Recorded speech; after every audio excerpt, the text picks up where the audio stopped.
who let the admin staff wander onto the active grid. Ma'am, the coffee machine is back at command. This is a Tier 1 exercise, not a social. A wave of nervous snickers rippled through the assembled operators, a collection of hardened men from various elite units, all clad in the latest tactical gear. The man who spoke, Air Force Major Carlson, gestured with a dismissive flick of his wrist. He was the exercise director, a man whose confidence was as loud as the patches on his uniform. The woman he addressed said nothing. She was of average height, with a lean frame that seemed almost lost inside the standard-issue flight suit. Her hair was pulled back in a severe, functional bun, and her face was a mask of placid neutrality. Her gaze remained fixed on the simulated disaster zone, a multi-story concrete structure designed to mimic a collapsed building after an earthquake, where two high-value targets were trapped.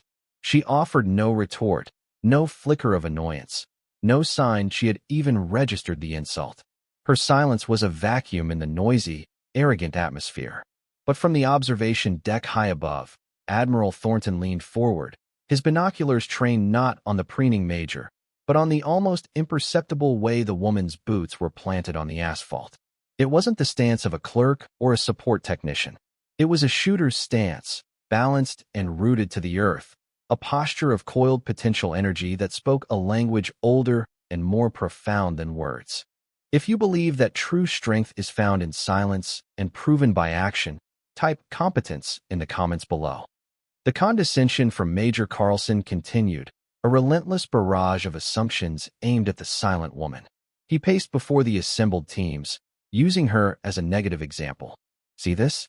This is what we call a lack of situational awareness.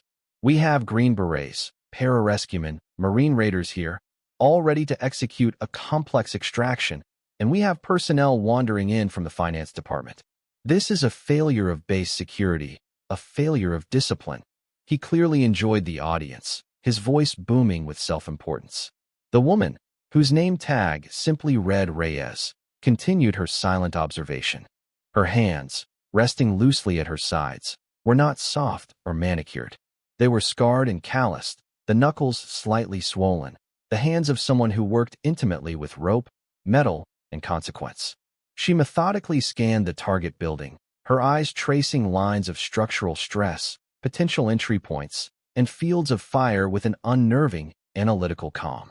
It was the kind of calm that precedes a storm, a deep and unsettling stillness that made a few of the more experienced operators shift their weight uncomfortably.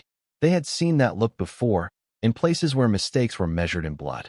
They felt a dissonance between the major's loud words and the woman's profound silence. Her presence was a question mark in a room full of exclamation points, and the tension was a palpable thing, thick and heavy in the dry desert air as she simply stood and watched and waited. The exercise began with a cacophony of simulated explosions and radio chatter. The primary assault team breached the structure, their progress relayed in tense, clipped reports. Then, chaos. A simulated secondary collapse, triggered by the exercise controllers, plunged the building into darkness and, more importantly, radio silence. The team was cut off. Major Carlson's face paled, his bravado evaporating into a mist of genuine panic. Comms are down. All teams, hold position. I say again, hold position. We've lost contact. He barked orders into his microphone, his voice tight with the fear of failure, even in a simulation. The scenario was officially a disaster. The hostages were lost, the rescue team was compromised, and the entire multi-million-dollar joint service exercise was grinding to a halt. He turned to his command staff, ready to scrub the mission, to declare it an impossible situation. It was in that precise moment of declared failure that Reyes moved. It was not a sudden or dramatic motion, but a fluid unfolding of purpose. She walked to a supply crate, her steps measured and silent, and began to select her equipment. There was no hesitation, no wasted energy. Every action was a testament to thousands of hours of practice, a symphony of quiet, deadly competence. The other operators watched, their curiosity now mixed with a dawning sense of awe, as she assembled her kit with the focused precision of a surgeon preparing for a life-or-death operation. The equipment she chose was not standard. She bypassed the heavy body armor and bulky assault packs, instead selecting a lightweight climbing harness, several lengths of specialized rope, and a compact breaching kit. On her belt, she clipped a small, suppressed sidearm and a single medical pouch. Her movements were a silent refutation of Carlson's entire operational philosophy of overwhelming force. She was a ghost preparing to slip through the cracks of a problem that had shattered a battering ram. Major Carlson, finally noticing her deliberate preparation, stormed over. "What in God's name do you think you're doing?" I gave a direct order to hold. "This area is now a no-go zone." Reyes paused, her hand stilling over a carabiner. She looked up at him, her eyes clear and direct, and for the first time, she spoke. Her voice was low and steady, devoid of any emotion. "You have 2 men down and 2 assets compromised in a structurally unstable environment. The mission is not over, sir. It has just begun." She clipped the carabiner to her harness with a final, decisive click. Before Carlson could form another sputtering protest, she turned and sprinted toward the darkened, broken maw of the building, disappearing into the shadows like a wisp of smoke. A collective gasp went through the crowd. The aftermath was a deafening silence, broken only by the crackle of static from the Major's useless radio. His face was a canvas of pure, unadulterated shock. That's not possible," he stammered, his authority utterly broken. From the observation deck, Admiral Thornton lowered his binoculars and spoke into his command channel, his voice a low, authoritative rumble that cut through the confusion. "Patch the remote drone feed to the main screen. Full screen view." Now, on the massive monitors in the command center, a grainy, thermal image flickered to life, showing the interior of the collapsed structure. It was a spiderweb of twisted rebar and shattered concrete, and moving through it with an impossible grace was a single heat signature: Reyes. She moved not like a soldier, but like a force of nature, flowing over obstacles, using the destruction as her pathway. She ascended a sheer concrete wall using handholds no one else could see. She balanced on a precarious steel beam, the abyss yawning below her. The watchers, from the hardened operators on the ground to the strategists in the command center, were held in a state of suspended disbelief. This was not a standard military infiltration.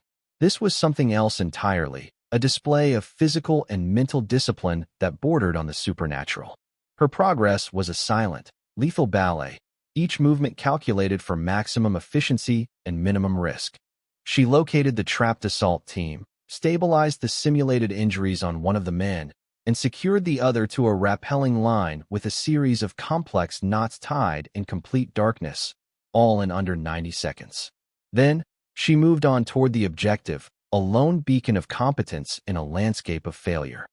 Admiral Thornton watched the screen, a slow, knowing smile spreading across his face.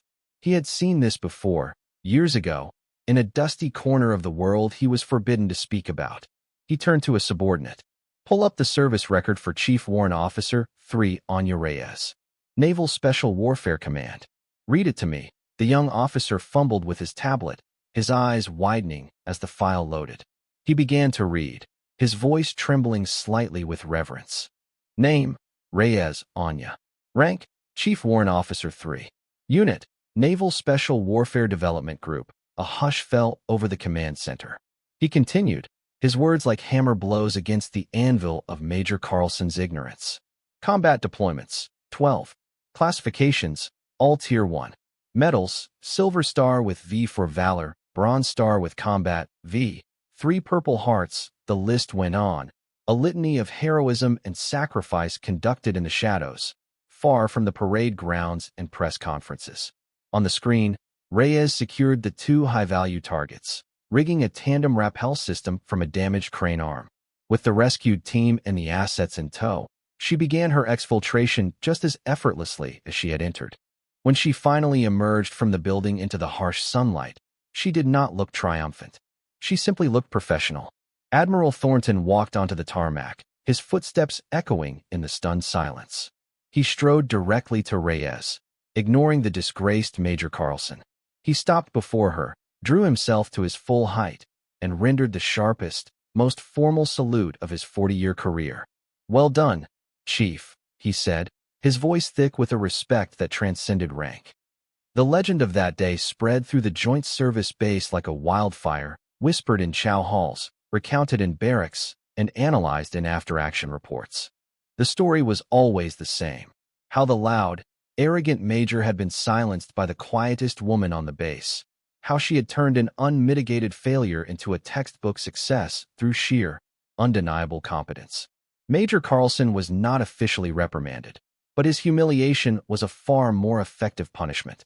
He was seen in the following weeks, stripped of his bravado, sitting in the back of debriefing sessions, taking meticulous notes. He once approached Reyes in the mess hall, his apology a quiet, humbled mumble.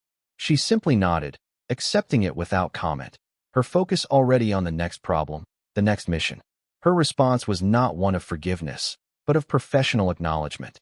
The incident had served its purpose, a lesson had been learned. The training facility itself became part of the legend. The collapsed building simulator was informally renamed Reyes's Run by the operators who trained there, a permanent monument to the day that arrogance collided with a wall of silent skill. Her actions forced a fundamental reevaluation of the exercise's doctrine, shifting the focus from brute force to intelligent, adaptable problem-solving. A single photograph of her, a grainy still from the drone feed showing her balancing on that steel beam, was printed and pinned to the main briefing room bulletin board. It had no caption, but everyone knew what it meant.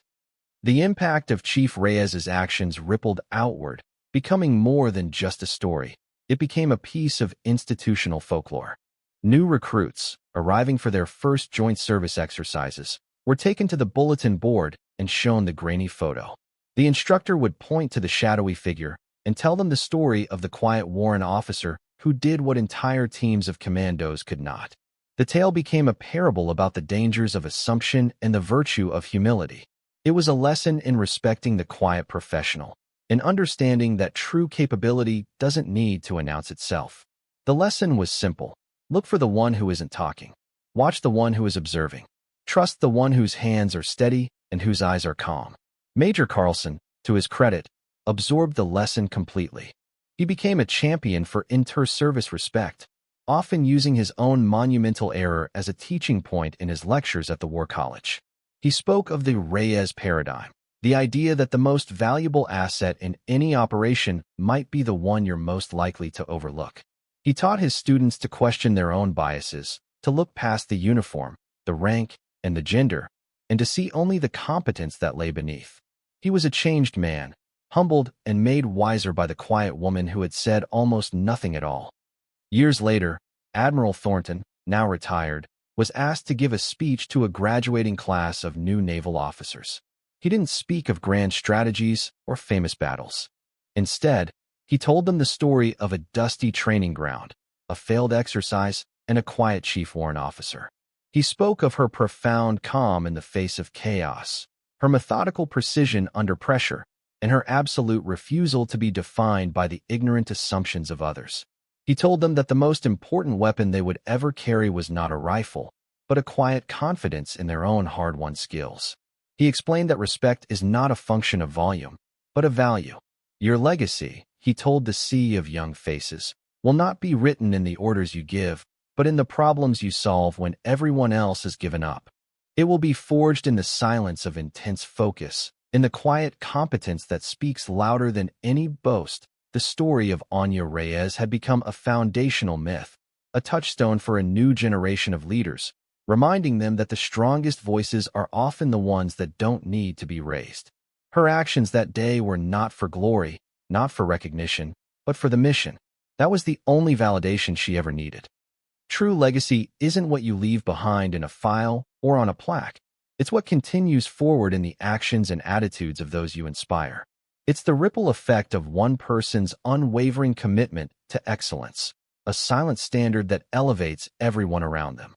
Chief Reyes never sought the spotlight, yet her shadow looms large over the very institution she served. She taught them that assumptions are the enemy of truth, that arrogance is a brittle shield, and that true strength is measured not by the noise you make, but by the results you deliver in the deafening silence of a crisis. Her story is a testament to the professional who lets their actions speak for them, who understands that competence is its own credential and that respect is the natural consequence of undeniable skill. She proved that the most formidable force on any battlefield is not the one with the loudest war cry, but the one with the calmest heart and the steadiest hands, the quiet professional who gets the job done when all the talking is over.